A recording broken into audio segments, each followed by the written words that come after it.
ይህ የምፅዓቱ አዋጅ ነጋሪ አገልግሎት ወቅታዊና ዕለታዊ ወጎችን በማቅረብ ትንታኔ የምንሰጥበት የተለያዩ እንግዶችንም በመጋበዝ የምናቀርብበት መድረክ ነው። መረጃዎችን ያጠናከረ ይዞልን የሚመጣው ፓስተር አለማየሁ ነሙ ሲሆን ፕሮግራሙን የመራና መሰናዶውን ኤዲት በማድረግ ወደ እናንተ የሚያቀርበው ይልቃል አስራት ነው። መልካም ጊዜ። ሻሎም ውድ የምፅዓቱ አዋጅ ነጋሪ አድማጮቻችን በድጋሚ ተገናኝተናል። በዚህ በእሑድ ምሽት ፓስተር አለማየሁ መስመር ላይ አለ። ቀን ላይ እንግዲህ እንዳሳሰብናችሁ ከቀኑ በኋላ ደግሞ እጅግ ወሳኝ የሆነ መረጃም እጁ ላይ ስላለ እንደነዚህ አይነት መረጃዎችን ወደ እናንተ ስናመጣ በእውነቱ ለጌታ ኢየሱስ ክርስቶስ ዳግም መምጣት እንድትነቁ እንድትዘጋጁ ስለሆነ በዚህ መልኩ እንድትረዱ እንደገና የማንቂያ ደወልም ጭምርም ስለሆነ በዚህ እንድትረዱልን እናሳስባለን። በቀጥታ ወደ ውይይታችን ከማምራታችን በፊት ከዚች መሸጋገሪያ በኋላ ተመልሰን እንመጣለን። የትም እንዳትሄዱ። ይልቃል አስራት ነኝ ከምፅዓቱ አዋጅ ነጋሪ አገልግሎት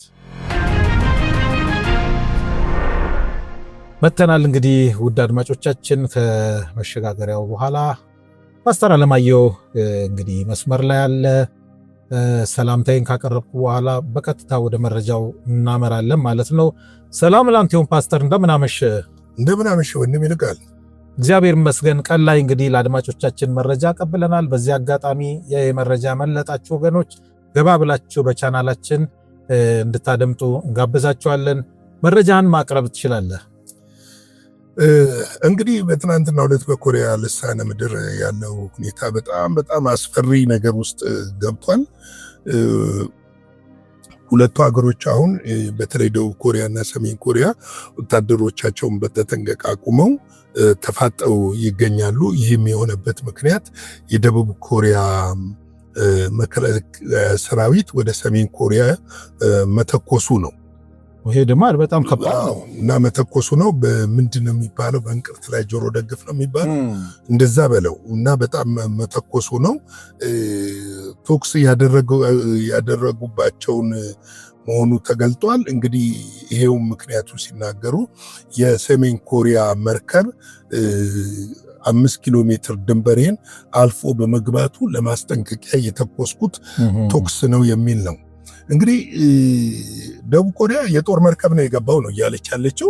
ሰሜን ኮሪያ ደግሞ ኮምፓስ ስህተት የንግድ መርከብ ነው ወደዛ የገባውና ወዲያውም ወጥቷል። ይሄ ነገር ፍለጋና ጠባጫሪነት ነው። ይህንን አጸፌታ ሳንመልስ አንተውም ብለዋል። በተለይም የኪም ጆንግ ኡን እህት በጣም ኃይለኛ ነች እና ስትናገርም ምንም ስትል በጣም ከባድ ንግግር ነው የተናገረችው። ወንድሙም የባሰች ለደቡብ ኮሪያና ለአሜሪካ ከፍተኛ ማስጠንቀቂያ ነው የሰጠችውና እንግዲህ ተኩሱ ለረጅም ጊዜ ቆየ ነበረ። ነገር ግን ጀልባዋን አልመቷትም። ምንድነው ያሉት እነሱ? የማስፈራሪያና የማስጠንቀቂያ ተኩሱን የተኮስ ነው። በዚህም ተኩስ ምክንያት ፊቱን አዙራ ወደ መጣችበት ልትመለስ ችላለች የሚል ነገር ነው። እንግዲህ ይሄ ነገር በእንዲህ እንዳለ ተመልከት። ከዛ ቀደም ብሎ ጃፓን፣ አሜሪካና ደቡብ ኮሪያ የወታደራዊ የጦር ልምምድ እያደረጉ ነበር የነበረው። በዛ ቀጠና ላይ አስፈሪ ነገር ነበረ። ነገር ግን አሁን ኪም ጆንግ ኡን ለመከላከያ ለጦራቸው በተጠንቀቅ እንዲቆም ማንኛውንም ጊዜ በታዘዘ ጊዜ እርምጃ እንዲወስድ ትእዛዝ ሰጥተዋል። ይህ ነገሩን በጣም አጋግሎታል። ወዳልተፈለገ ነገር እየገቡ እንደሆነ ለመመልከት ተችሏል እና ይሄ ቀላል ነገር አይደለም። እኔ እንደውም በጣም ወዲያው ምላሽ ይሰጣሉ ብለን ተብሎ ተጠብቆ ነበር። ዓለም አቀፍ ሚዲያዎች ሁሉ ከሰውዬው ባህሪ የተነሳ ሰሞኑን ሚዲያዎች በአብዛኛው በእስራኤል ጉዳይ ላይ እና በዚህ በተባበሩ መንግስታት ድርጅት ስብሰባ ተጠምደው ስለነበረ ነው እንጂ ይሄ ጉዳይ በጣም ከባድ ጉዳይ እንደሆነና እዛ ጋር ያለው ደግሞ የሚፈነዳ ከሆነ ያንን የፓስፊክን ቀጠና የሚያንቀጣጥል ነው የሚሆነው። ምክንያቱም አሁን ከሰሜን ኮሪያ ጀርባ ራሻ ትገባለች፣ ከደቡብ ኮሪያ ጀርባ አሜሪካ ትገባለች፣ ከሰሜን ኮሪያ ጀርባ ቻይናም አለች፣ ከሰሜን ኮሪያ ጀርባ ቻይናም ትገባለች፣ ከነዛ ጀርባ ጃፓን ትገባለች። እንግዲህ ምን ሊፈጠር እንደሚችል አስብ። እና ዓለም ሰላም ያለባት ቦታ የት ጋር ነው እስከምትል ድረስ አሁን ያለው ዝግጅትና ውጥረት በየቀጠናው ምን እየሆነ ነው እየተጋጋልና እየጨመረ የመጣበት ወቅት ላይ ነው ያለን። ምላሽ ገብቷል ኖ አንተም ተው የሚል ድሮ የነበሩ የሀገር መሪዎች ሽምግልናን የሚያውቁ ወይም ደግሞ ሰላምን ለማምጣት የሚደረገው ጥረት የለም።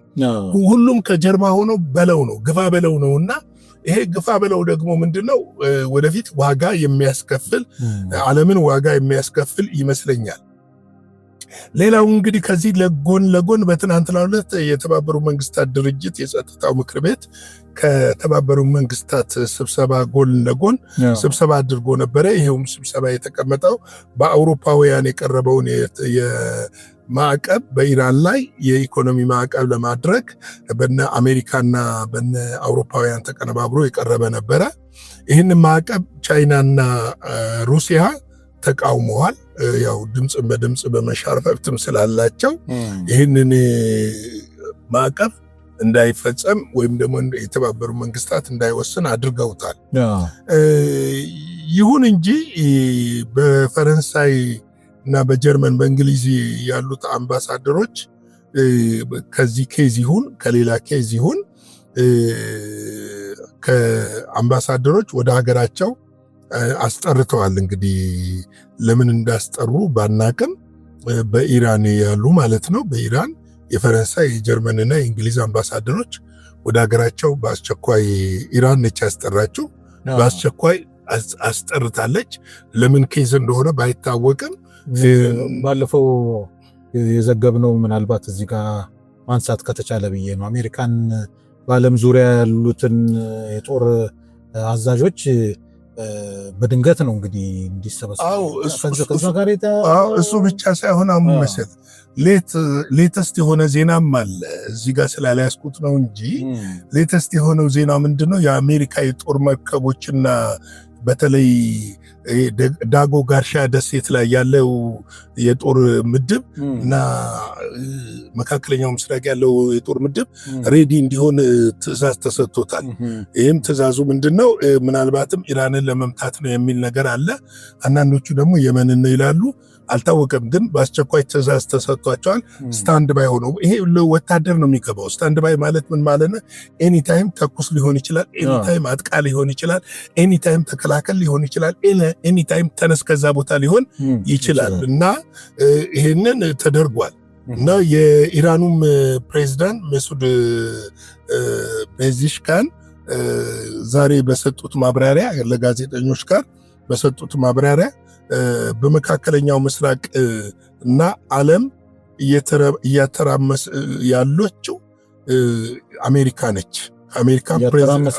አሜሪካም የተባበሩ የአሜሪካው ፕሬዝዳንት ዶናልድ ትራምፕ እያደረጉት ያለው ዓለምን ማተራመስ ነው። ለዓለም አንድም ፋይዳ የሰላም ሰው ነኝ ይላሉ። ሰላም ግን ለዓለም አንድም ፋይዳ አላመጡም። እኛ ከነሱ ጋር የኒኩለር ድርድር እያደረግን ባለንበት ሰዓት ባልጠበቅንበት ሰዓት በእኛ ላይ ጥቃትን የፈጸሙ ናቸው። አሁን ከእነሱ ጋር የምናደርገው ምንም አይነት በኒኩለር ዙሪያ ድርድር አይኖርም። አሜሪካንን ልናምናትም አንችልም የሚል ነው። እንግዲህ በቀደም ትንሽ ነካ ለማድረግ ሞክረናል። ካስታወስክ ማነው ኢራን እንደገና የሚሳኤል ፋብሪካዎቿን ባሊስቲክ ሚሳኤል ማምረቻ ሪስቶር አድርገዋለች። እንትኑንም እንደገና እንደውም የዋና ተደራዳሪው የኒኩለር ዋና ተደራዳሪው የኢራኑ ስማቸውን ለጊዜው አልያዝኩም፣ ምንድነው ያሉት? የወደመ የተመታ የሚባል የለም፣ በቅርቡ አምርተን እናሳያችኋለን የሚል ነገር እናሳያችኋለን የሚል ነገር አንስተዋል። ሌላ አንድ የተገረምኩበት አንተም የምትገረምበት የአሜሪካው ፕሬዝዳንት ዶናልድ ትራምፕ ጦራቸውን ወደ አፍጋኒስታን እንደገና ሊመልሱ ነው እና ለጦር አዛዦቹ ትዕዛዝ ሰጥተዋል። ራሽያ እና ቻይና ተቃውመዋል። አፍጋኒስታን ሞክሩን የሚል ነገር አንስተዋል። አፍጋኒስታኖች እንግዲህ እንደገና የቶራ ቦራ ነው ያ ጦርነት ሊጀመር ይሆን አላውቅም። እንግዲህ ሰውየውን ግራ አልገቡም። አሁን የአሜሪካ ፕሬዚደንት ግራ እየገቡኝ ነው የመጡት። በጣም ውስብስብ የሆኑብኝ ሰው ወዛጋቢ ሰው ናቸው። አወዛጋቢ ሆነውብኛል። ውሳኔያቸው በተለይ የሚወስኑት ልክ አልነበረም። አፍጋኒስታንን መልቀቃችንና አፍጋኒስታን ወደ ነበረን የጦር ካምፕ በቅርቡ እንመለሳለን፣ አውሮፕላኖቻችንን እናስመልሳለን ትእዛዝ ሰጥተናል ነው ያሉት። እንግዲህ ይሄ ጫወታ ይሁን አልገባኝም። ምክንያቱም አሁን እዛ ጋር መመለስ የፈለጉበት ምክንያት ለራሽያ ለመቅረብ ይመስላል። ለቻይናም ለራሽያም ለዛም ይሄ ላለው ቀጠና ለመቅረብ ይመስላል። እና ግን አፍጋኒስታን ይፈቅዳሉ የሚለውን ነገር አሁን ላይ የምንገምተው ጉዳይ አይደለም። ነገር ግን አጭር ነች እቺ ዜና የተደረገችው። በምን ምክንያት በቃ አንዳንዴ እኮ ፓስተር አታቆም ፖለቲካ ጌሙ እኛ እንዳሰብነው ላይሆንም ይችላል። ከነሱ ጋርም ተደራድሮም ሊሆን ይችላል። ግን አይመስለኝም። ለመሰለ ከፍተኛ ቂም አላቸው። ሁለተኛ እነሱ በሻሪያ ሕግ ነው የሚተዳደሩት። አሜሪካኖች ደግሞ ያንን አይደግፉም። ምናልባት ኢኮኖሚካል ድጋፍ ካደረጉ ያንን አይደግፉም አሜሪካኖች። ሸሪያውን ሴቶች እንዳይመሩ የከለከሉ ናቸው አፍጋኒስታኖች። ይህንን አሜሪካኖች አይደግፉም። ስለዚህ ምንድን ነው የሚሆነው? እንየው። እድሜ ጸጋ ይስጠን። ክርስቶስ ኢየሱስ ካልመጣ ይህንን ጉዳይ የምናየው ይሆናል። እግዚአብሔር ይረዳናል ብዬ አስባለሁ። የጌታ ጸጋ ሰላም ይብዛላችሁ። እንግዲህ ለምሽት ያለኝ መልእክት ይሄ ነው። ጌታ ይረዳናል። ዓለም እንዲህ ነች እንግዲህ እንደምታዩት የቼዝ ገበታ ሆናለች። እንግዲህ በዚህ ውስጥ ነው እኛ እንንቃ፣ እንዘጋጅ፣ የእግዚአብሔርን ፊት እንፈልግ፣ እንጸልይ የምንለው በዚህ ውስጥ ሆነን ነው። ምናልባት እኛ ሰፈር፣ እኛ መንደር፣ እኛ ከተማ ሰላም ነው፣ ግን ሌላው ዓለም ላይ አውሮፓ ላይ ስጋት ላይ ናቸው። በጣም ያሳዝነዋል። በጣም ስጋት ላይ ናቸው። ከነገ ተነገ ወዲያ ከዛሬ ነገ ጦርነቱ ጀመረ እያሉ በስጋት ነው የሚኖሩት። ሌሎችም አካባቢ እንደዚህ ናቸው ያሉት እና እግዚአብሔር ይርዳን ማለት ነው። ለምድራችንም ለዓለምም ለቤተ ክርስቲያንም ለልጆቻችንም ልንጸልይ ያስፈልጋል። የጌታ ሰላም ጸጋ ይብዛላችሁ። ላይክ፣ ሼር፣ ሰብስክራይብ ማድረግ አይረሳ። ሻሎም። እግዚአብሔር ይባርክ ፓስተር። በጣም በጣም ከባድ መረጃ ነው እንግዲህ ዛሬ ያሰማህን። በቀኑም በምሽቱም በአሁኑም ያሰማህን ቀላል መረጃ አይደለም። እንግዲህ ቀን ሳለ ማስተዋል ያለብን ጊዜ ላይ ነው ያለነው። እንደ ቀላል እንደ ዘበት የምናልፈው ጉዳይ አይደለም። አንዳንዴ ሀገራችን አንድ አባባል አለ፣ ካልደፈረሰ አይጠራም ይላሉ አባቶቻችን። አሁን ዓለማችን እየደፈራረሰች ነው ያለችው። ነገር ግን ማን ነው መጥቶ ይህንን አጥርቶ መንገዱን የሚያመቻቸው ብለን ጥያቄ መጠየቅ አለብን። ለማን ነውስ እየተመቻቸ ያለው ብለንም መጠየቅ አለብን። ስለዚህ በየጊዜው እንደነዚህ አይነት መረጃዎች ለእናንተ እያቀበልን እንገኛለን። እግዚአብሔር ስም የተባረከ ይሁን። እንግዲህ እንደወትሮን እንደምንለው ሁሌ ዝግጁ ንቁ ሆነን ክርስቶስ ኢየሱስን መምጣት ለመነጠቅ ራሳችንን እናዘጋጅ ብለን ይህን ፕሮግራም እንደመድማለን። ፕሮግራሙን ወደ እናንተ እንግዲህ ይዘን የመጣነው ፓስተር አለማየሁ ነሞ መረጃዎችን በማጠናከር እኔም ደግሞ ፕሮግራሙን እየመራ ወደ እናንተ አድርሰናል። ነገ በሚኖረን መደበኛ ፕሮግራም እስከምንገናኝ ሻሎም። ለዛሬ ይዘን የመጣነው ወቅታዊ መረጃ ይህንን ይመስል ነበረ። በሌላ ጊዜ በሌላ መሰናዶ እስከምንገናኝ ሰላም ለእናንተ ይሁን።